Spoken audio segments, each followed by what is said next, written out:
Venerable teacher, after I've been sitting in meditation for only a short while, my mind is often distracted by thoughts about work, such as things I need to do or things I have not yet completed.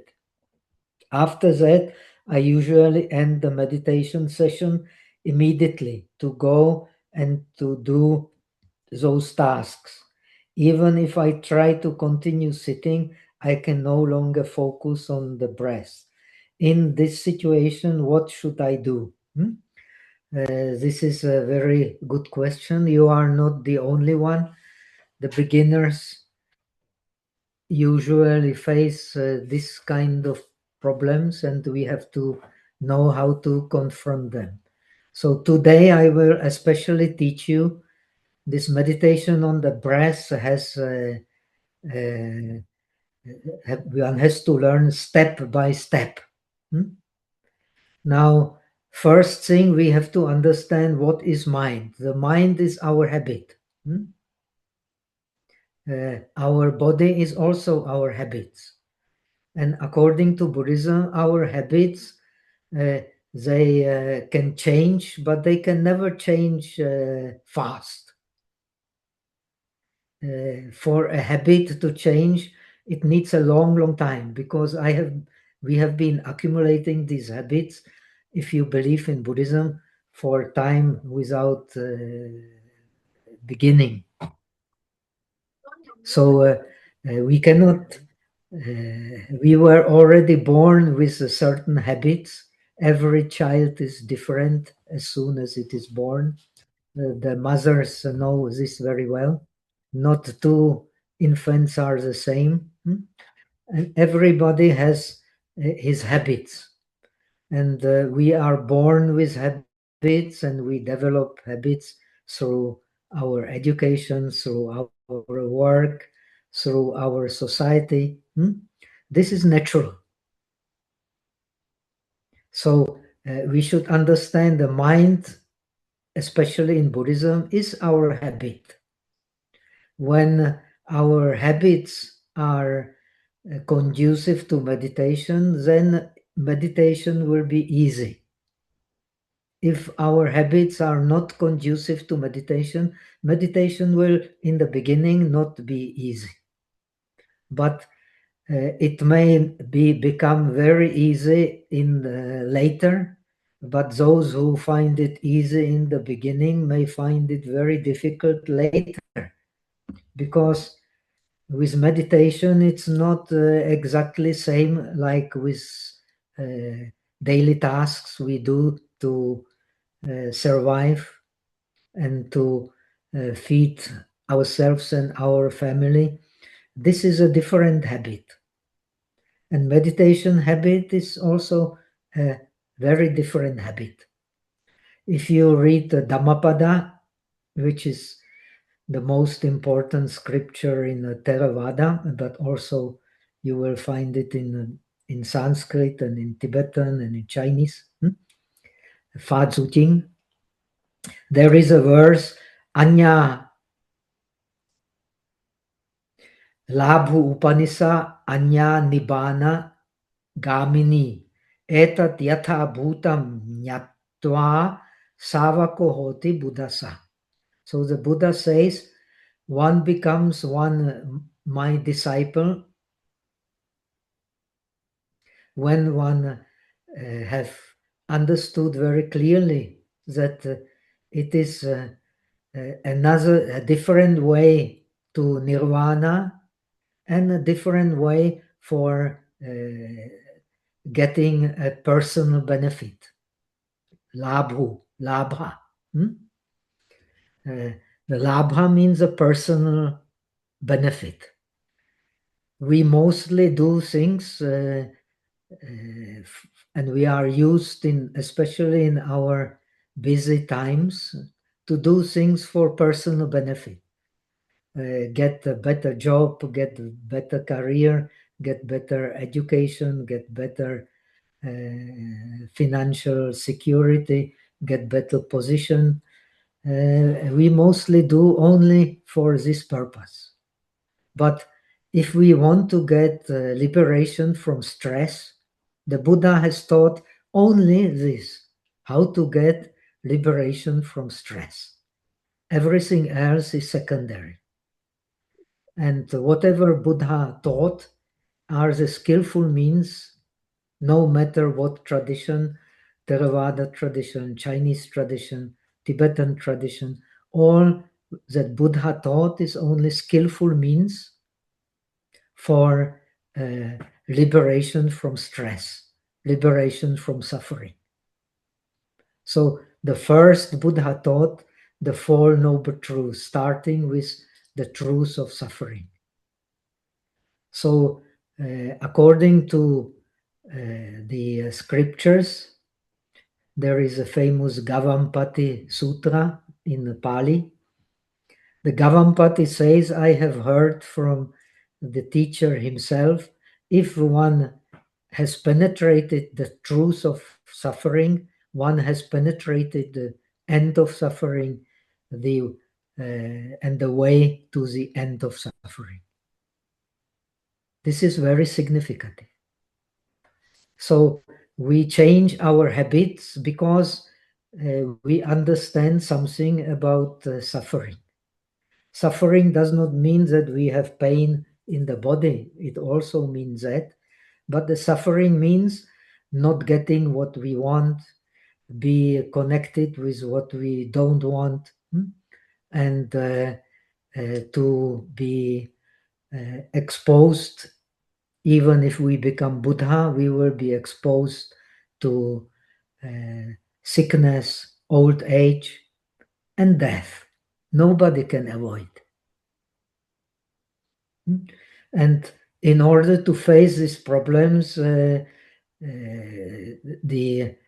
personal advantage will not help us.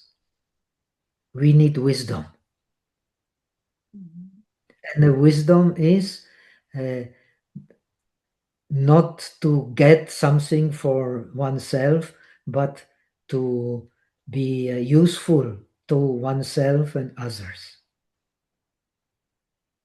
To be useful for oneself and others, one has to learn how to know what is true happiness. True happiness, according to Buddhism, is peace of mind. And to get the peace of mind, we need to develop habits which are conducive to peace of mind. And the most important habit conducive to peace of mind is ability to gather the mind inside the body, not to let it run outside. When we gather the mind inside the body, we will get the inner eye.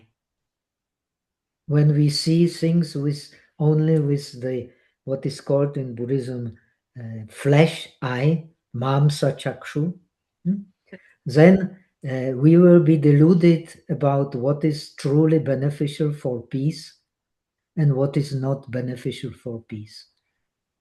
To understand what is beneficial for peace, Buddha says we need the Dharma eye. Dhamma chakshu. Dharma chakshu. And that Dharma eye is wisdom. Wisdom that what we attain for ourselves will not bring ultimate happiness. And when we understand this, then we will try to change our habits so that they are conducive to peace, and we are not just victims of following our desires, but we are also mastering our desires. So Buddha says that everything arises due to desire. And there are two kinds of desire. The desire for satisfaction of the senses, and desire for Dharma. When the desire for Dharma is strong, the desire for the enjoyment of the senses, we can detach. If the desire for Dharma is not strong, we cannot detach from desire from what we want to enjoy for ourselves, for our family. So this is very good experience. One has to go through this experience. I have also gone through this experience. And everybody who learns meditation goes through this experience. We understand that our habits are not conducive to peace. So we try to change our habits. We cannot learn meditation from today to tomorrow unless we are specially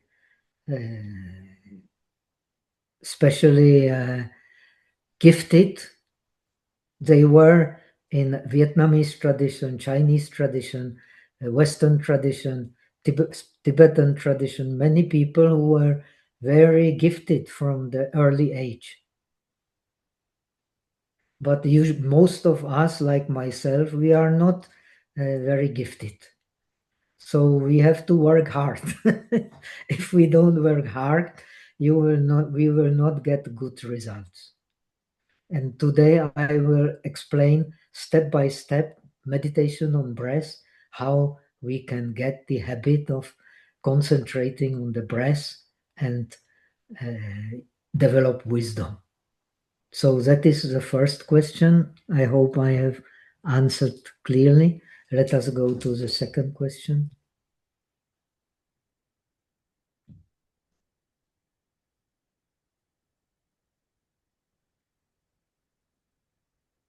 When practicing mindfulness of breathing meditation, if my back becomes warm along the spine, is this a problem? Should I continue meditating or should I stand up, walk for a while, and then return to meditation? What is the best time of day to practice meditation, and how long should each meditation session last? This is also very important question for all of us. Everybody who learns meditation will experience some discomfort. It is not possible to learn meditation without experiencing discomfort. Nobody has achieved that. Now, when we have peace of mind and when we have wisdom, we can ignore to great extent the discomfort of the body. But if our mind has not yet concentration and not have yet the wisdom, then of course we will be very occupied always with the sensation in the body. If the heat appears in the body, our mind will run to the heat. If some pain appears in the body, the mind will run to the pain. Now we have to understand a very important rule in meditation. Whatever you pay attention to will become a clear object. What you don't pay attention to will not be a clear object. Only by paying attention to something, we make that object clear in the mind. If we don't pay attention to something, the object will not be clear in the mind. That's why in English they translate attention, in Chinese like Sanskrit it is called manasikara, zuo yi, making object in the mind. We have to make object in the mind to make it a clear object. According to especially the Mahayana Buddhism, the Vietnamese Buddhism, the Tibetan Buddhism, actually the best help for meditation is that all objects are mental objects. This is also very important rule for Dzogchen. Uh, all objects are mental objects. If we don't have mind, we don't know anything, we don't distinguish anything, we don't cannot pay attention to anything. Because we have mind, so we can learn. If we don't have mind, what can we learn? And the most important learning in meditation is to stabilize attention. That's why we have chosen the meditation on the breath, because it is called anapanasati. Sati means mindfulness, means literally memory. We have to be always mindful. That means always clear about in-breath and out-breath. When we not clear about in-breath and out-breath, uh, we are not meditating on breath. In order to meditate on breath, the mind has to be clear, the sensation of the breath has to be clear, perception of the breath has to be clear, and breath has to be clear. Then it is very easy to stay with the breath. If this is not the case, then we will always be distracted. And when we are distracted, our mind will always tend to think after when the distraction is not satisfied.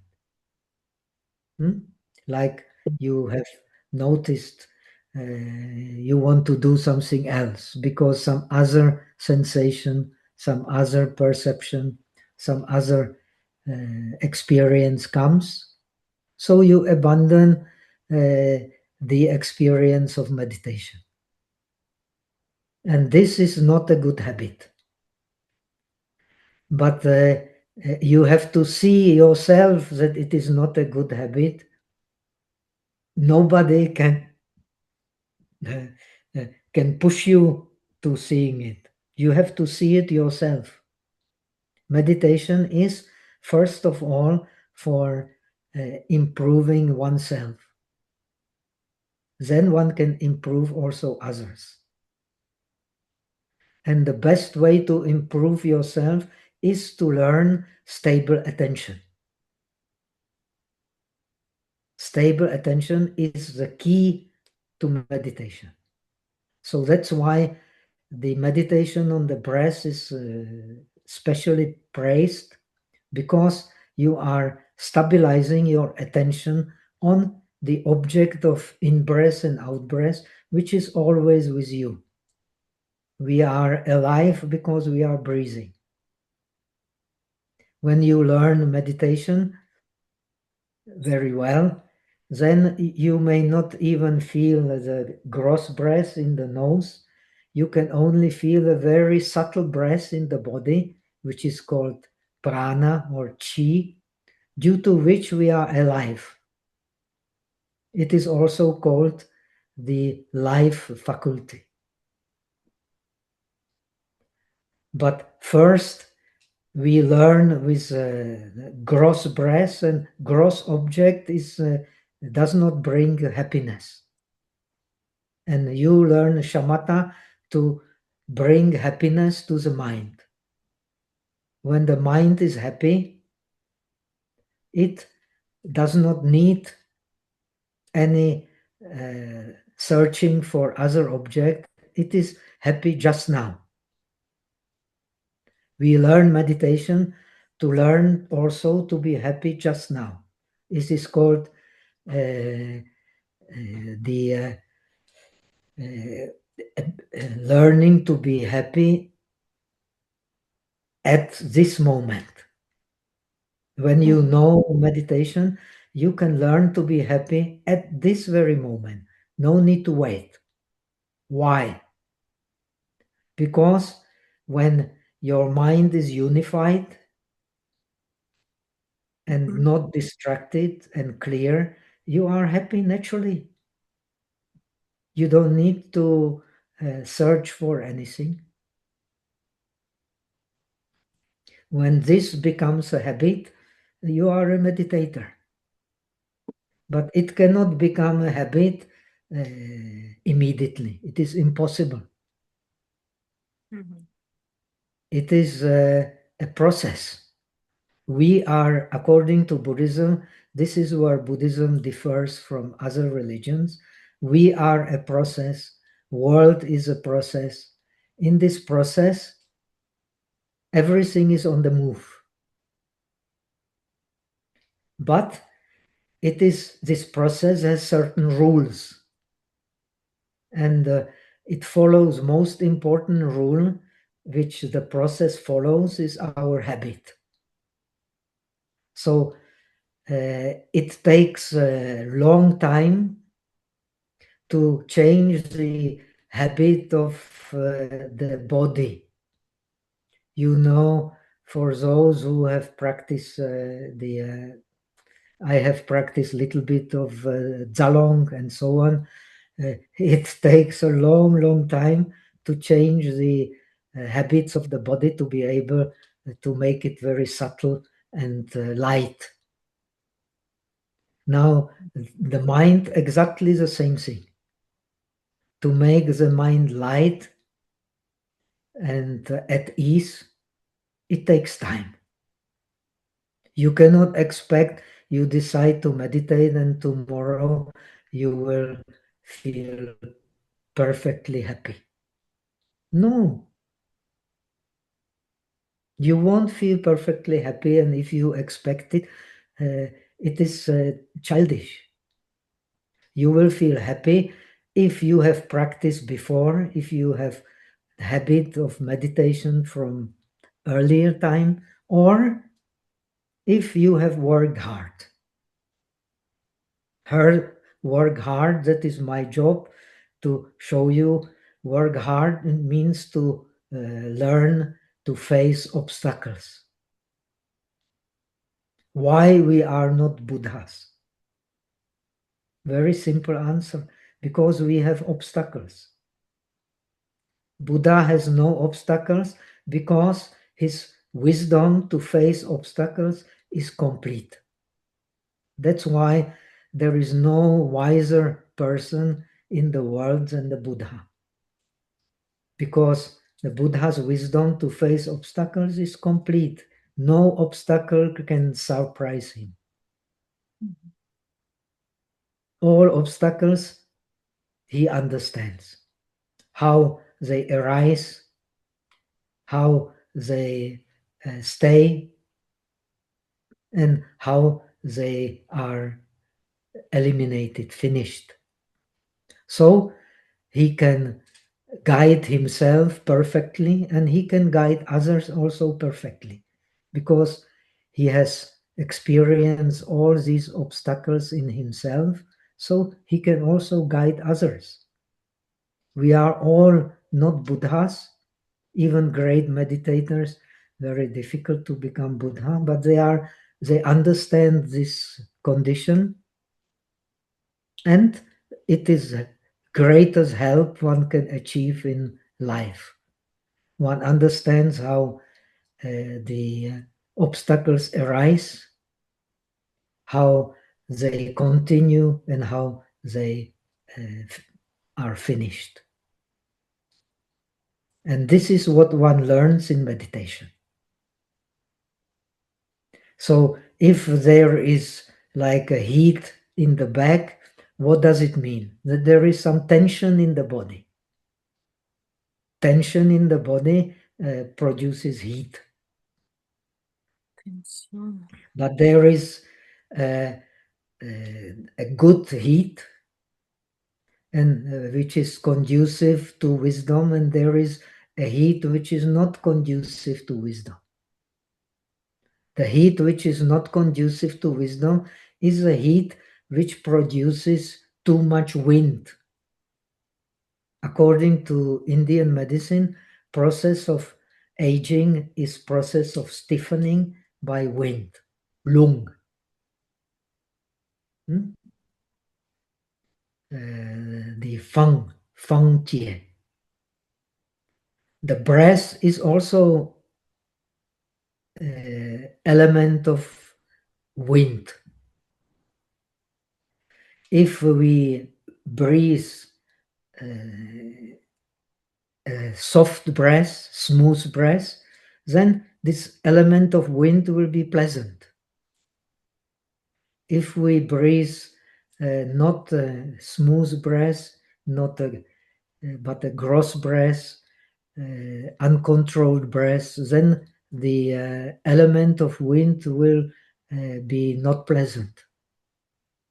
When the element of wind is not pleasant and we pay attention to it, then the heat in the body will become unpleasant heat. When we learn how to pay proper attention to the heat and how to produce it for our benefit, then the heat can be conducive to wisdom also. It's possible.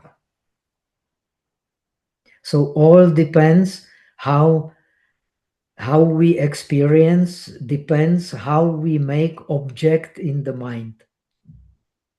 This is key to understanding Buddhism.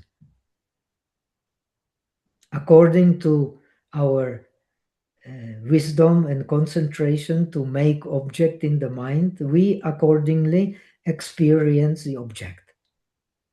So if you make the breath in the mind in a skillful way, the breath will become very, very subtle and very pleasant. Then the mind will lead you to stay with the breath. It will always want to follow the breath because it is nature of the mind to stay with the pleasant and go away from the unpleasant. If a breath becomes pleasant experience, you don't need to struggle. The mind itself will lead you to stay with the breath. If the breath is not a pleasant sensation, then the mind will always lure you to some other object, like a heat in the body, or your job you have not finished, or your family problems, or your problem with the boss, with the wife, with the children. They will seduce you and you will follow them. Why? Because you don't find pleasure in what you're doing right now. So learning meditation on the breath is learning to have the pleasant sensation of the breath right now. Then your mind will stay. If you don't have pleasant sensation right now, then you have to work on it so that the object in your mind becomes a pleasant sensation. That is shamatha. Shamatha means appeasement. And the mind can only be appeased with a subtle feeling, subtle perception, subtle mind, subtle object. And the breath meditation especially important because you can experience yourself how is a gross breath, how is a more subtle breath, what are the causes of more subtle breath, how is even more subtle breath, and ultimately how is a mind without breathing, only subtle breath, body breathing, no more gross breathing.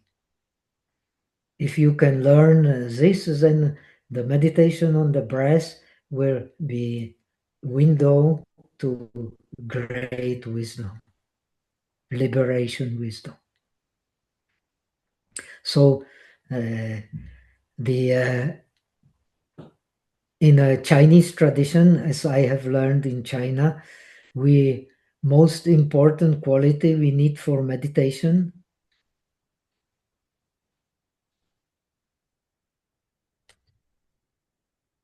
is patience, kshanti, ren.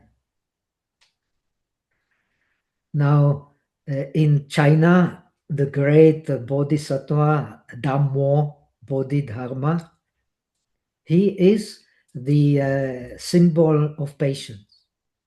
In Tibetan tradition, the Milrepa is the symbol of patience. When we speak of patience, we remember Milrepa. In China, when we speak of patience, we will remember Bodhidharma. They are like Kwanche Imbosa, Avalokiteshvara is incarnation of the compassion. The Milrepa, Bodhidharma, they are incarnation of patience. So we have to learn to tolerate the things that are not pleasant. That is key for meditation. That will enable us to focus on what we need to focus. So learning meditation is learning the art of focusing. So the breath is most suitable because we are breathing all the time. And when you have succeeded in the meditation on the breath, whenever you pay attention to the breath, you will feel at ease. Like a policeman, he will teach you to be aware, to be mindful. Sorry to So, disrupting. So we have about maybe 20 minutes left. so let us go to third question. But these are important things. We should mention them, no? Don't Maybe you we can agree? keep the last question for the next time. If you, yeah, start the meditation. Thank Okay. you. So you want me now to do just meditation? Then I Yes, will have to take the computer down. Can you see me? I think it's fine. You can just sit there. It's for comfortable. On the chair, no? Yeah, on the chair is fine. No Yeah, problem. okay.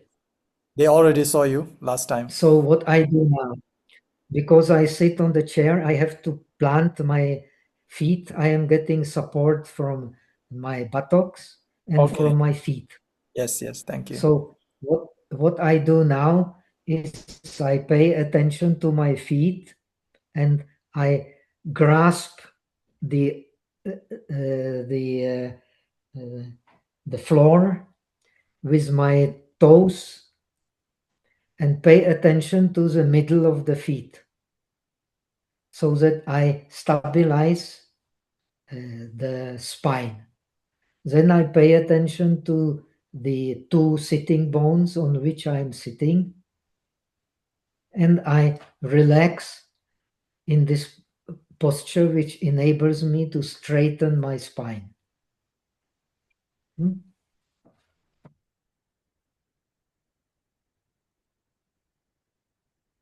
I have a problem with the neck. Huh? You can maybe even see some blockage in the neck. You can, when you and meditate more, you will get more and more wisdom where the blockages are and how to deal with them. Remember, wherever you pay attention, the breath goes there. If you pay attention where you have the obstacle, the breath will go there. If you have good concentration, you pay attention to the finger and breath will go to the finger. That is very useful that meditation on the breath. Because the mind, according to Tibetan Buddhism, the mind is like a horseman and the breath is like the horse. Or breath is wind. Wind is like the horse. So you are conducting your horse, which is the wind, the breath, through the mind. And now, when you stabilized, you relax. And when you have relaxed, you can slightly close your eyes. If you disturb by outer object, you close your eyes. And for beginners, the most useful is to pay attention to the touch of the breath around the nostrils. You know it's coming from the nose to the belly and from the belly to the nose, but you only pay attention wherever there is some feeling of breath around the nostrils.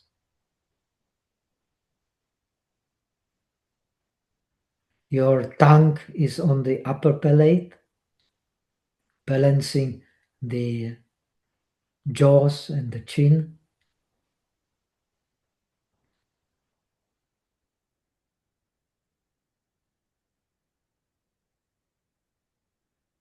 And just first, if you cannot stabilize, then you just count the breath. In breath, out breath, in breath, out breath.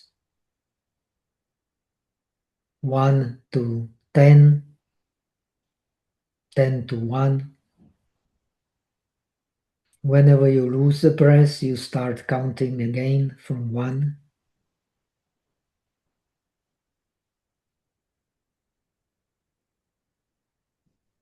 When you can stay with the breath, you just follow the breath and forget the counting. And this is how you stabilize your attention. So let us just do it.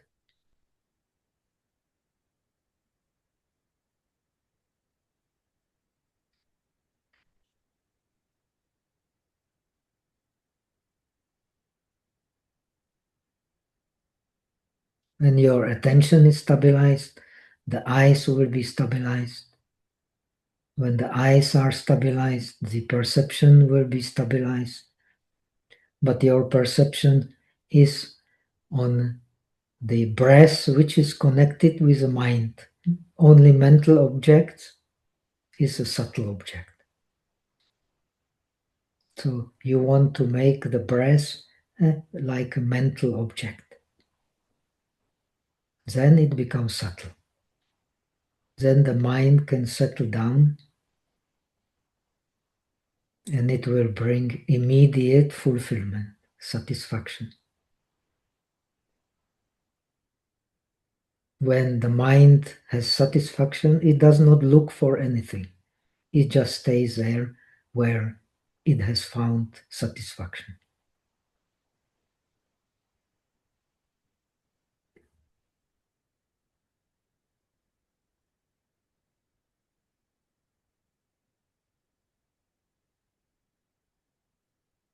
According to Buddhism, the mental satisfaction is superior to bodily satisfaction.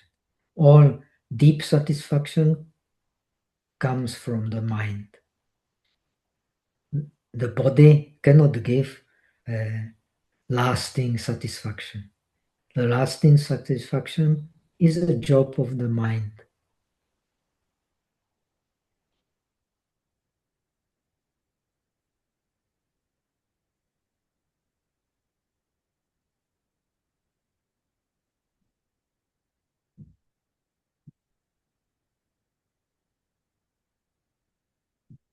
When the mind gives a lasting satisfaction, even the sensual satisfaction will be much more lasting. When the mind is not lasting, even sensual satisfaction will not be lasting. So even paradoxically, if you want to even enjoy deeply the sense perception, you have to stabilize the mind.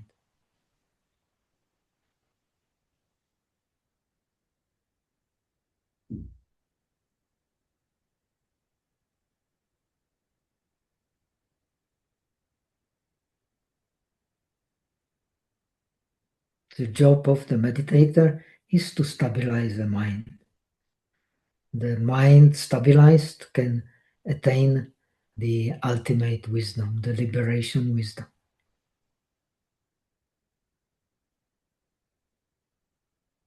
Then one can live peacefully, get old peacefully, and die peacefully. That is a fulfilled life.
Finish?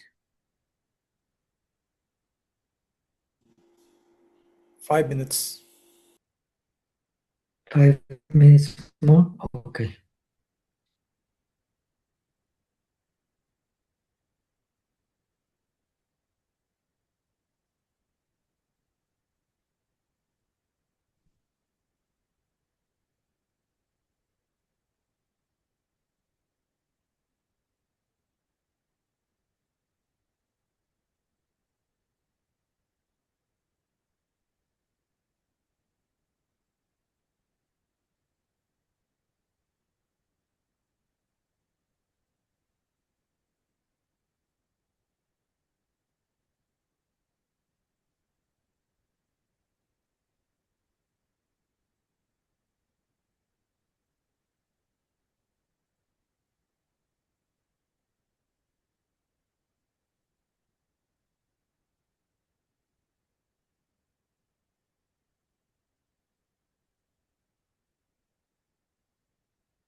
Time ups.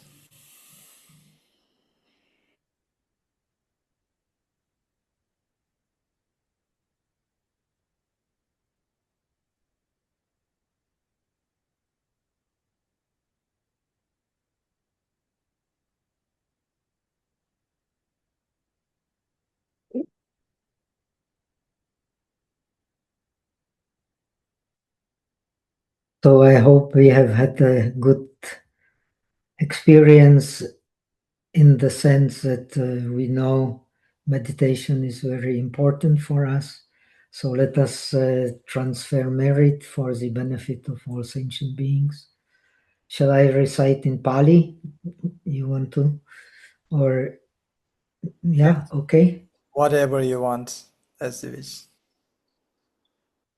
Then I have to translate or next time. Huh? Yes, thank you. Eta vata chamehi sambhatam punya sampadam sabbe deva anumodantu sabha sampati siddhya. Eta vata chamehi sambhatam punya sampadam sabbe bhuta anumodantu sabha sampati siddhya.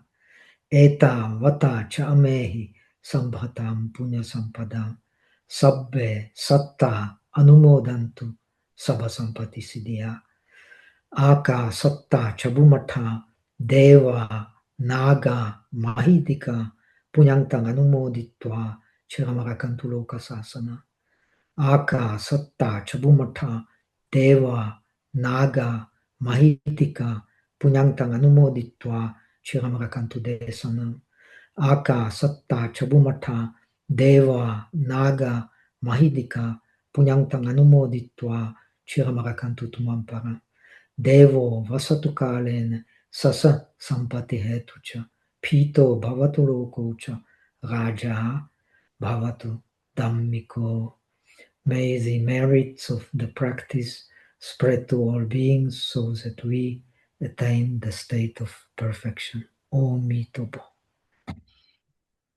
So I wish you and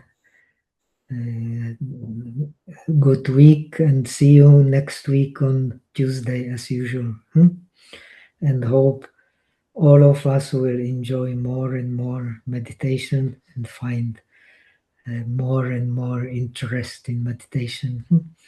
I have been learning for a long, long time, and I was very, very useless in my young age. Now I'm a little better, all due to the following some good teachers and finding interest more and more in meditation. So, all the best to you. Thank you.